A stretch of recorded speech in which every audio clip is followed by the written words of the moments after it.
Most people never achieve their goals because most people suffer from possibility blindness. They look around trying to think about the things that they don't have. Robert Roots, a young man who wrote a book about success principles of the Three Little Pigs, he said, it's not what you don't have, it's what you think you need that keeps you from being successful or happy in life. It's not what you don't have. See, I was focused on what I didn't have. I don't have a college degree, don't have any credentials, never worked for a major corporation. I was focused on the negative things. It said, negative things are the things that you see when you're not focused on your goal. What do you come with? What is it? A friend of mine, Dexter Yeager, said, when the dream is big enough, the odds don't matter. I'm reminded of a great man when I was reading Time magazine talking about some of the great minds of the last century. They didn't mention his name, Dr. Howard Thurman, one of the mentors of Dr. Martin Luther King Jr., and also an advisor to Mahatma Gandhi and Albert Schweitzer. And he said, the ideal situation for a man or woman to die is to have family members standing around their bed praying with them as they cross over. But imagine, if you will, being on your deathbed and standing around your bed, the dreams given to you by life, the ideas that you never acted on, the talents, the gifts, the abilities that you never used.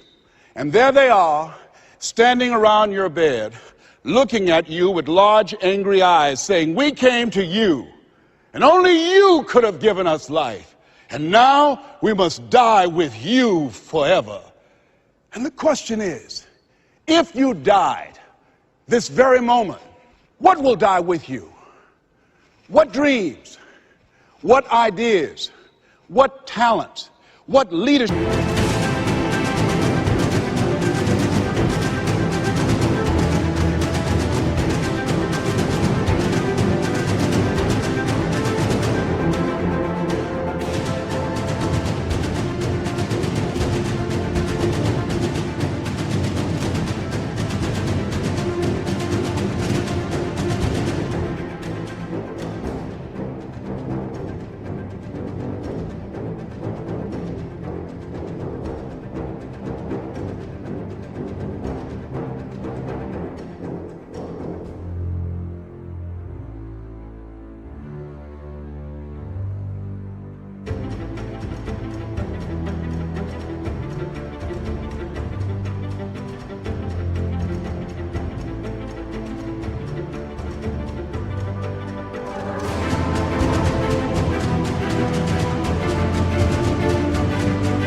Potential. What greatness that you showed up to bring, that you allowed fear or procrastination to hold you back.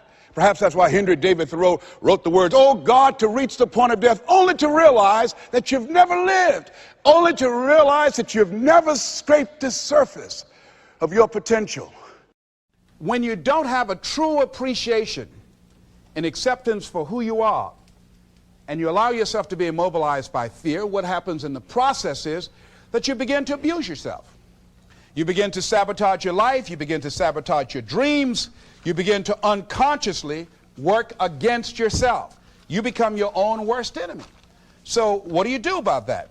Well, you begin to realize that your dream and your gifts have so much meaning and so much value for you till your hunger for them will begin to push you past the fear.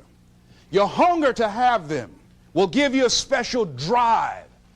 As you work on yourself, as you begin to acknowledge your true identity, the true power that you have, the true capacity you have to bring about change, the miracle working power that you have within yourself to do the things that you want to do.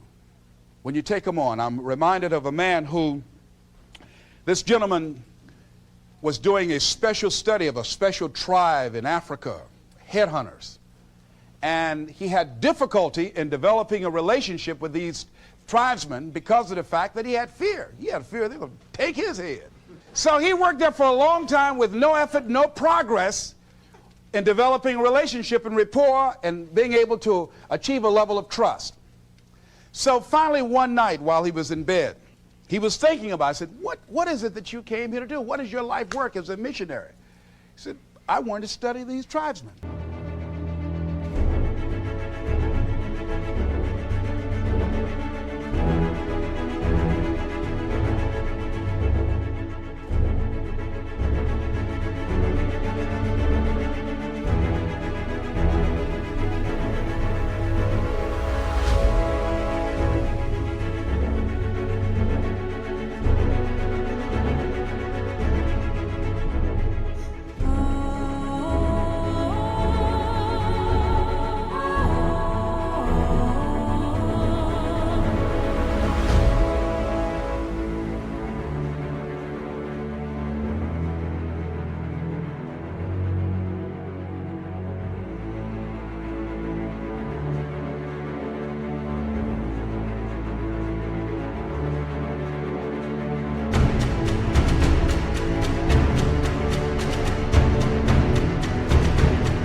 So what's the worst thing that they can do to you?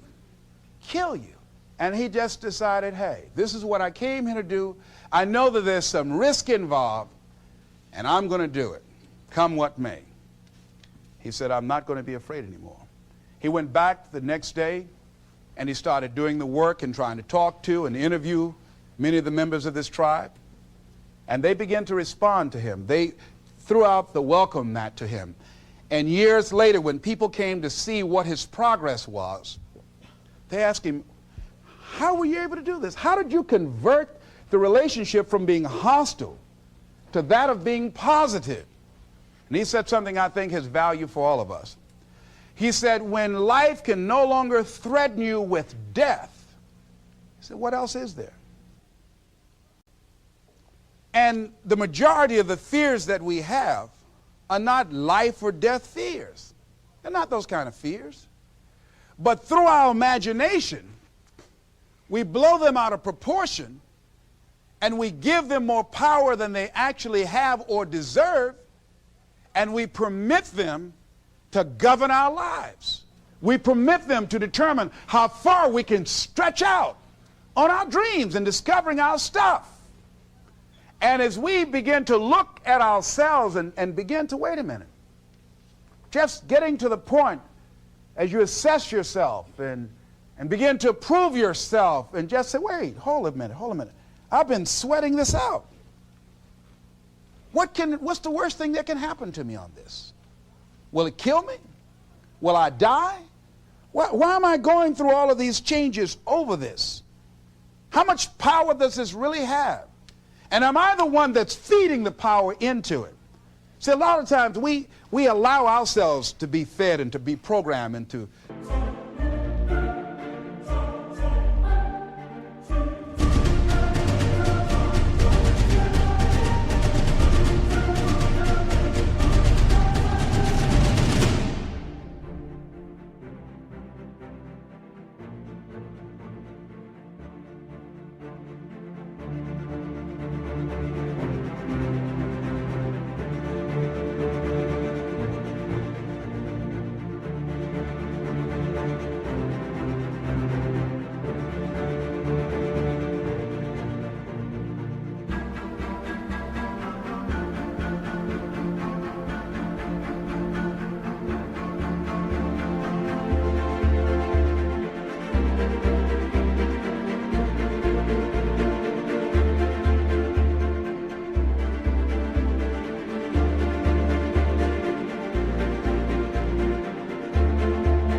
To being afraid. I mean, you watch the news and read the newspaper, you'll be scared to come out the house.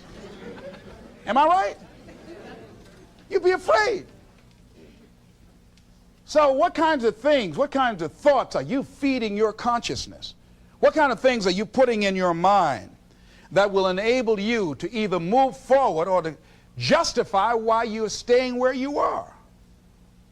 I remember when I ran for state representative in Columbus, Ohio. And I had a lot of people telling me, and you got to watch not only the conversation within, but the conversation without. Telling me, Les, you can't possibly win. You can't do that.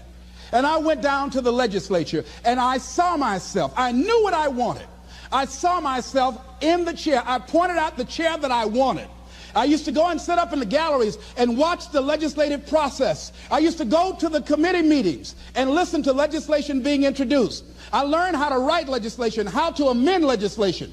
I started thinking like a legislator, got up every day dressing, thinking like that, selling myself on it, seeing myself in the legislature. Mr. Speaker, I'm the gentleman from the 29th House District. I'd like to introduce a bill. I went in the legislature, walked around. I had the experience of it.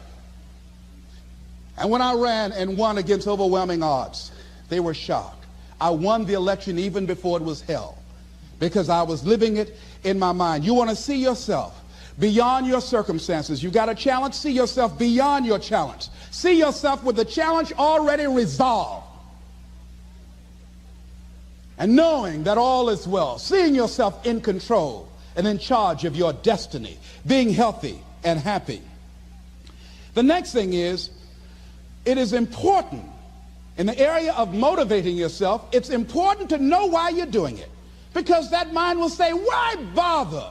Why go through all this? This is too hard. No, throw in.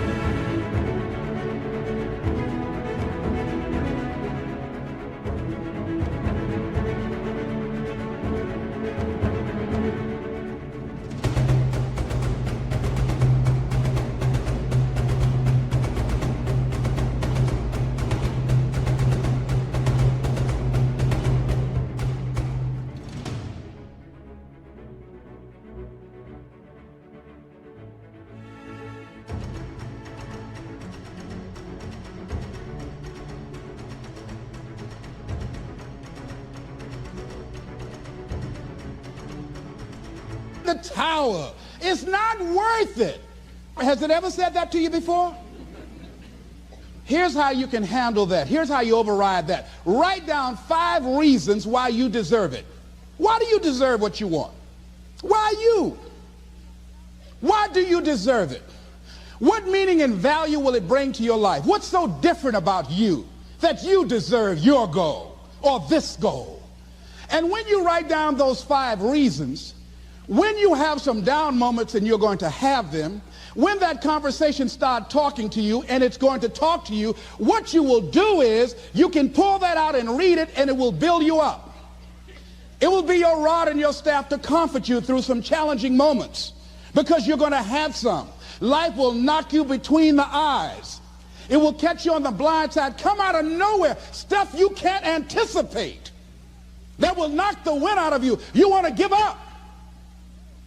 That's why it's important for you to work on yourself, listening to tapes, building yourself up, talking to yourself with power, feeling, and conviction, building yourself up day in and day out, because it's coming. I guarantee you, life is just waiting. Oh, he's doing good now, huh? Very good. I remember I had an experience. I was pursuing my dream, and that's why you have to work on yourself. You don't know what's going to happen. And I was telling people, I had this big rally I had to do with 5,000 people there. And I said, you must work on yourself. If you want a larger vision, you've got to empower yourself continuously, because life will catch you on the blind side.